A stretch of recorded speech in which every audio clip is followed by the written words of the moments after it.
Rick and Morty has always been chock full of hidden references and Easter eggs, but how many did you spot? Here are my favorite 38 things you might have missed in Rick and Morty Season 5. In the first episode, we finally get to see Jessica's room. Here, there's a photo of her hugging someone who has X's for their eyes and what looks like needles all over their face.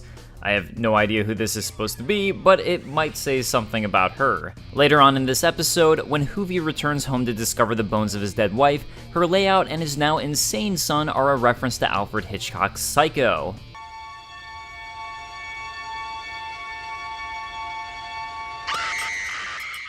When encountering Hoovy's now older son, Morty remarks, "Jesus Christ, why is every old guy super jacked?" This is a reference to the Tickets Please guy of Never Ricking Morty. He's got those things. What do you call them? The gutters. Morty gross. That's what people call them. Gross people. This episode is filled with X-Men references. According to Jeff Loveness, the writer of the episode, Rick and Morty is back. It is all that I am. 90s X-Men.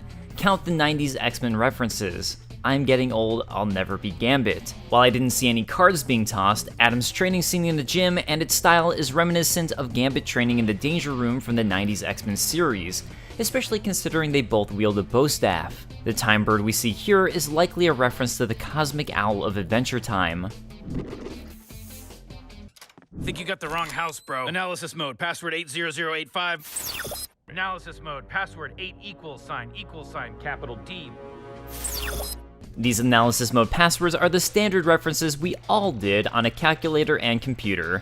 You know, 80085 for boobs and 8 == D for a penis. There's a creature here Rick uses to create butt candy. This creature is incredibly similar to the one Rick uses to try and kill himself in the Season 2 episode Autoerotic Assimilation. Are you afraid of me now? Do you feel it? The entire scene with the Scarecrow decoy family who capture a Rick and Morty decoy family in the woods are an homage to Texas Chainsaw Massacre, including Scarecrow Rick's plan to create skin suits for him and his family, referencing Leatherface. And speaking of this scene, there's skin tissue along the ceiling that has Rick's face implanted in it, which was a fun detail I enjoyed. It's not a coincidence one of the many decoy Mortys of this episode was given a laser whip.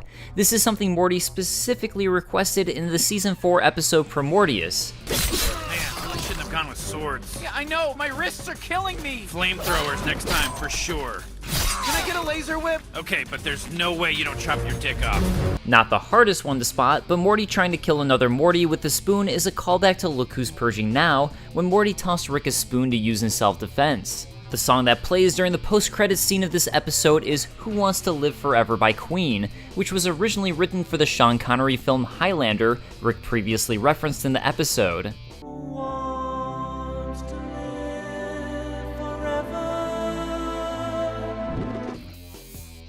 The forest that's on fire in a Rick Convenient Mort is the Mesa Leon National Forest. This name of the forest is actually a nod to the episode's director, Juan Mesa Leon. One of the 3 planets Rick and Summer visit in this episode is named Slartivart, which sounds suspiciously similar to Slartibartfast, a character from The Hitchhiker's Guide to the Galaxy. This one is a minor inconsistency I noticed, but while playing Don't Punch My Lunch, Jerry rolls a 12, however, he stops on the 8th space he moves to. Either Jerry cheated, or the team decided it wasn't worth animating every individual movement. The ending for this episode was originally written to be different. Writer Rob Schrab revealed on Adult Swim's Inside the Episode that, at first it was going to be Morty getting his heart broken for the first time. But it wasn't until Dan said, no, this is a story about Morty breaking somebody's heart. I thought it would be the biggest mistake in the world to end an episode like that with her dumping him. Jerry deciding to promptly pour the president and everyone else water is actually a reference to Season 4 Episode 2, where he ingests Globofin and it's revealed his dream is to be needed by delivering water. Globofin?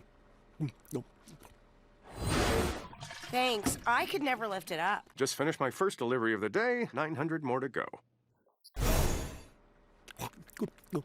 The chuds of this episode seem to be based on the 1984 horror film titled CHUD, or Cannibalistic Humanoid Underground Dweller. Considering the horses live underground and eat humans, plus their name is virtually the same, yeah, I'm going to say this is a direct reference. In Vegas, the Mirage is apparently showing a musical about Frank Sinatra titled The Sultan of Swoon, which was a nickname often attributed to him. Morty's sperm child in the ending is a reference to the fetus at the end of 2001: A Space Odyssey. This reference is made even more clear thanks to Space Odyssey's song starting to blare when the astronaut sees the baby. Wait, there's something big and it's coming right at you! Dear God, no, you can't be real. Explorer. Notice anything strange about the previous 4 episodes? How about that this is the first episode of the season to utilize Rick's portal gun? There's a continuity error in this episode.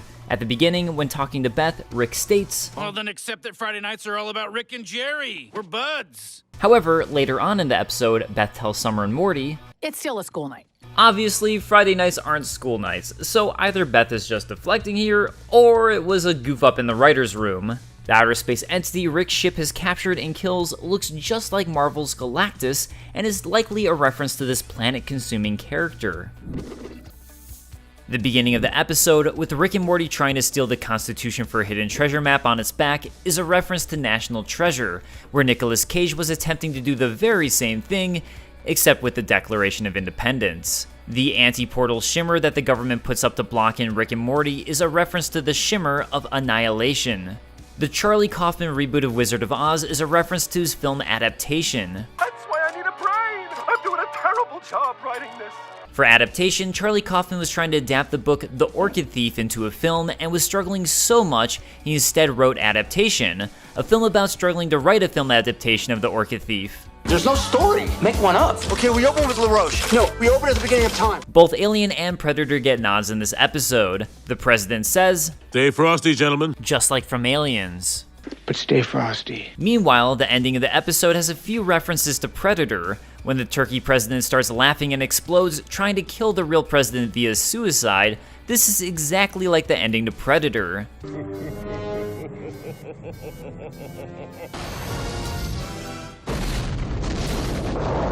And at the end of the episode, we get yet another Predator reference.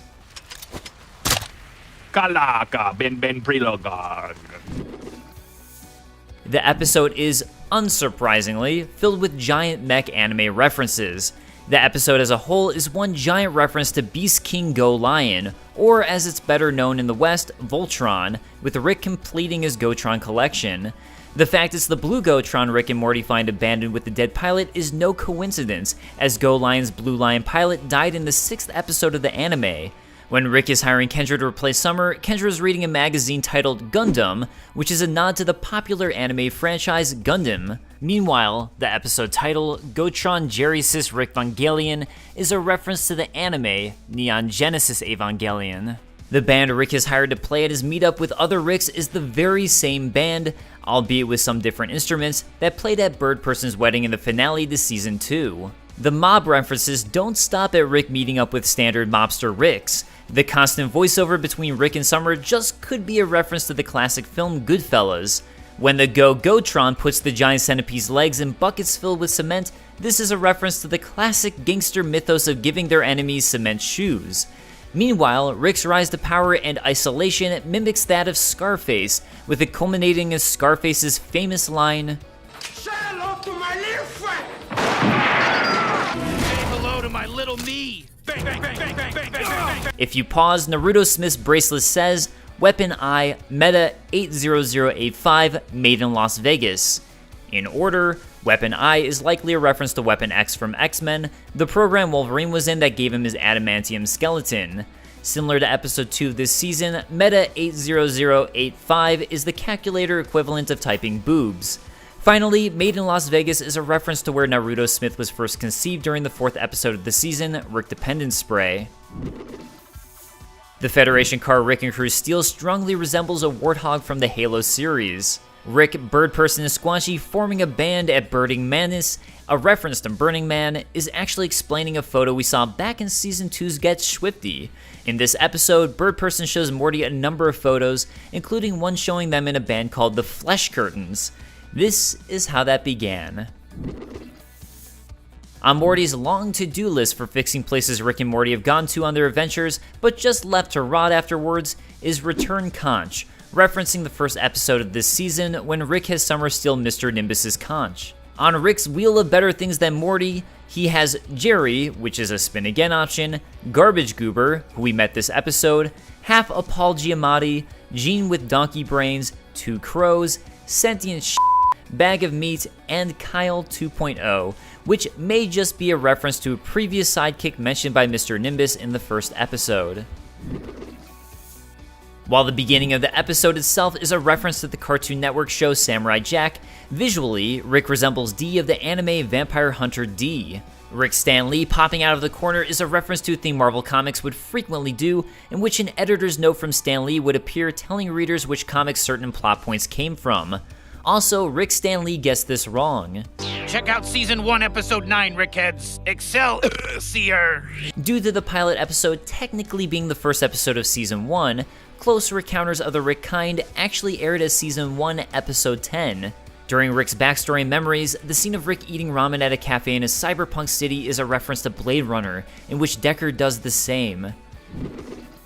These were all of my favorite hidden references and details in Season 5 of Rick and Morty. What were some of your favorites I listed or didn't include? Let us know in the comments below, and I'll see you guys next time.